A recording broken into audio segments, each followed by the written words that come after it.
A storm train is locking onto the United States, and the next 10 days could be the most dangerous stretch of weather we've seen all year. 3 separate storm systems are already forming, each one carrying damaging winds, large hail, and the potential for tornadoes. Behind every single one, a blast of cold air crashes temperatures by 30 to 40 degrees in less than 24 hours. Cities that will be in the mid-80s on Tuesday afternoon will wake up to the low 30s by Wednesday morning. That kind of temperature swing creates the exact atmospheric fuel that produces violent, severe weather, and this isn't a one-and-done event. The polar vortex split that happened weeks ago is reinforcing the cold pattern deep into mid-April. Cold fronts are going to keep coming wave after wave. Each recovery period between fronts brings warm, moist air surging back north from the Gulf. That constant cycling between warm and cold is the perfect recipe for a prolonged, severe weather season that could extend well into the 2nd and 3rd weeks of April. Meanwhile, the heat dome that's been baking the country is shattering records that some of us thought would never fall. Phoenix approached 110 degrees yesterday. Temperatures hit the 90s as far north as the Nebraska-South Dakota border. Southern Minnesota was in the 80s. Nearly 100 records were tied or broken yesterday, and another 100-plus fall today. Some of these records are being exceeded by 10 to 15 degrees. Between yesterday and today, 150 to 200 temperature records will fall from the mid-Atlantic to the West Coast. This is your Sunday forecast for March the 29th, 2026. By the way, if you'd like specific weather forecasts for your region or city, please leave them in the comments. I'll answer them individually as time allows. Also, if you like the video and subscribe to my channel, you'd be very grateful. Now, let's move on. Let me set the stage for why this stretch is different from the severe weather we've already experienced this month. The jet stream is about to completely reorganize. Right now, the upper-level flow is mostly flat, moving west to east without much amplitude. That's why we've been relatively quiet. But as the trough digs along the west coast, the jet stream buckles dramatically. Instead of a gentle curve, it plunges southward over the western states and then shoots northward across the middle of the country. Every time it dips, cold air comes south. Every time it spikes up, warm air surges north. Where those two air masses collide is where the severe weather ignites, and the collision is going to happen repeatedly across the same areas for 10 straight days. The wind shear profile for next week is extraordinary. Deep layer shear values of 40 to 60 knots are forecast across the Central Plains and Mississippi Valley on Tuesday and again on Friday. For context, 30 knots is usually enough for supercell thunderstorms. At 40 to 60 knots, supercells become dominant and long-track tornadoes become possible. Low-level shear of 20 to 30 knots across Oklahoma, Kansas, and the lower Mississippi Valley on Tuesday and especially Friday helps thunderstorms develop rotation near the ground. That's the mechanism that produces tornadoes. This weekend is the preparation window. Today and yesterday are calm and pleasant across most of the country. High pressure has built over the central and eastern United States. This is the last calm stretch before the pattern turns violent. If you have a storm shelter or basement, make sure it's accessible.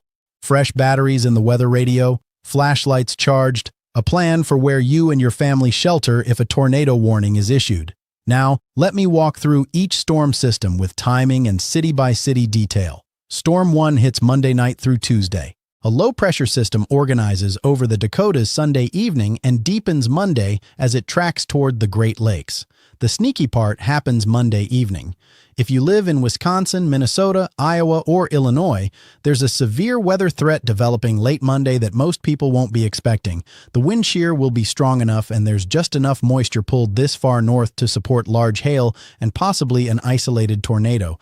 This is unusual for late March at these latitudes. By Tuesday, the system intensifies dramatically. The low deepens north of the Great Lakes. A secondary low may develop over Texas and Oklahoma. The severe weather threat expands to a massive scale from upper Michigan all the way to central Texas, over 1,000 miles of real estate under the gun simultaneously. Near-record temperatures surge into the low to mid-80s across the Great Lakes and Central Plains ahead of the front, pouring gasoline on the atmospheric fire. Here's the Tuesday city by city. In the upper Midwest, the severe weather window opens around midday and runs through the evening. Minneapolis and St. Paul see storms. Rochester, Minnesota sees storms. Eau Claire and La Crosse see storms. Madison and Milwaukee see storms. Green Bay and Appleton see storms. Large hail of golf ball size or larger and damaging straight-line winds are the primary threats, with an isolated tornado possible.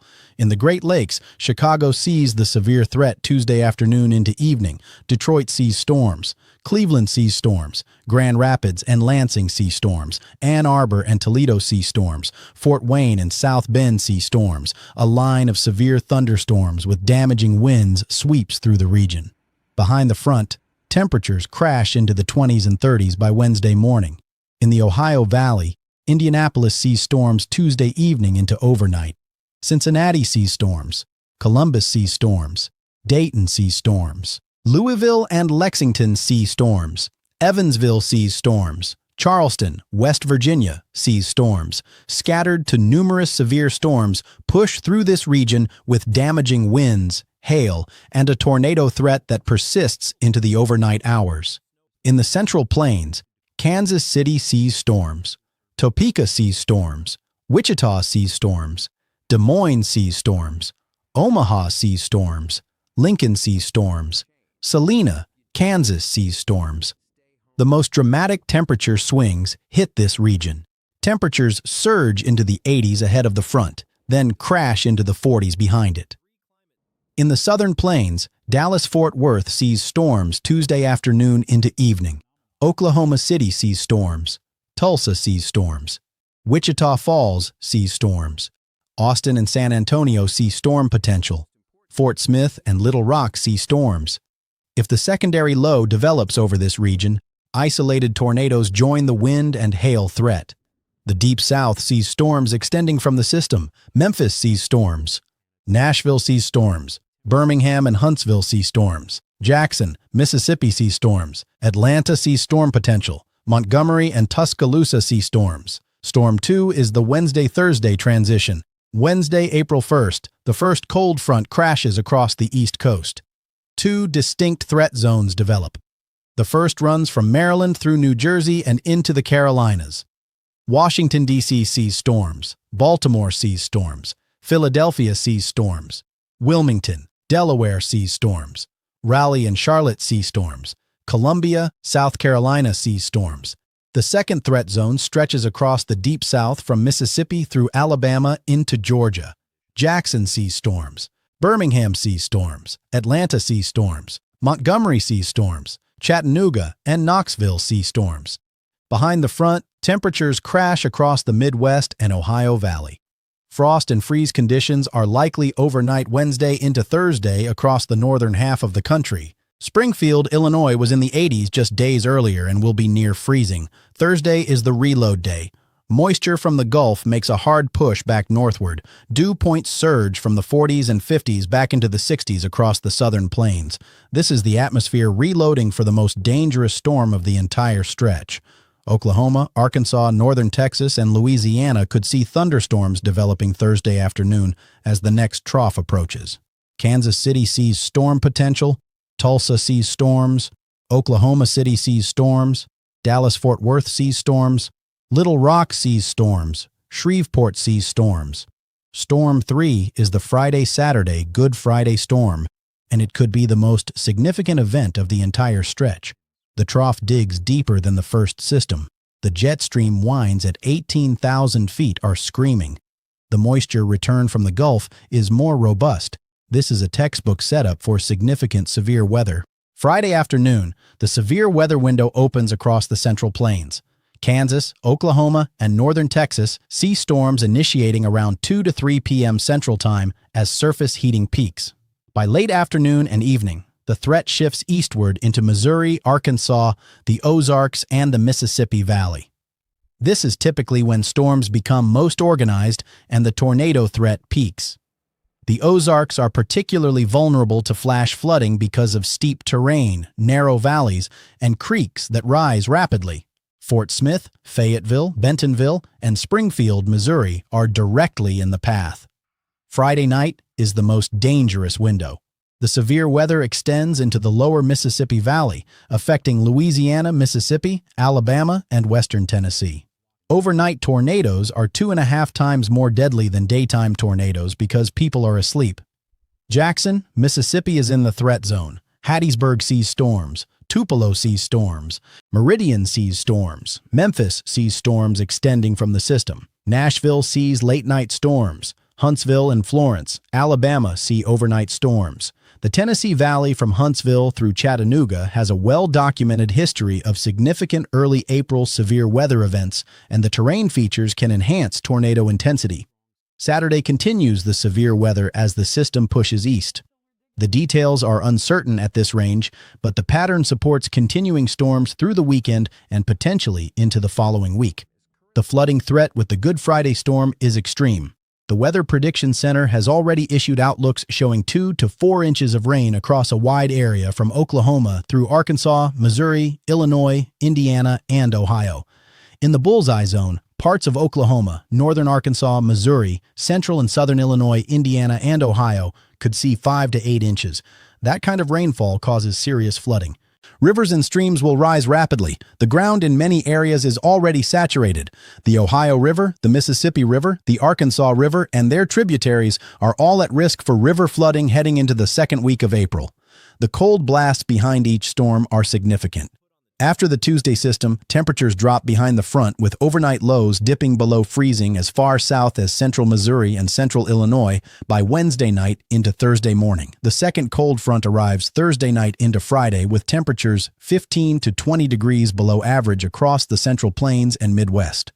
Wind chills in the teens and 20s hit the northern plains, upper Midwest, and Great Lakes. The third cold front over the weekend reinforces the cold and could bring below freezing temperatures as far south as central Oklahoma and northern Arkansas. Here's the cold blast city by city across the stretch. Minneapolis sees below zero wind chills with each front. Fargo sees dangerous cold. Bismarck sees single digits. Chicago swings from the 80s to the 30s and back. Detroit sees dramatic swings. Cleveland sees cold behind each front. Indianapolis crashes from the 70s to the 20s. Cincinnati sees the same pattern. Columbus drops. Nashville sees 30s behind the fronts. Louisville sees 20s to 30s. Atlanta sees 30s with each front passage. Birmingham sees 30s.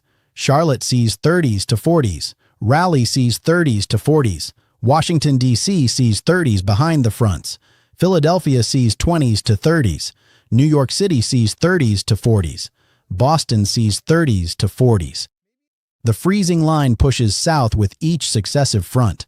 Snow is possible across the northern tier with the second and third systems. The Dakotas, northern Nebraska, Minnesota, northern Wisconsin, and the UP of Michigan could see accumulating snow. Some ensemble members show a significant snowstorm.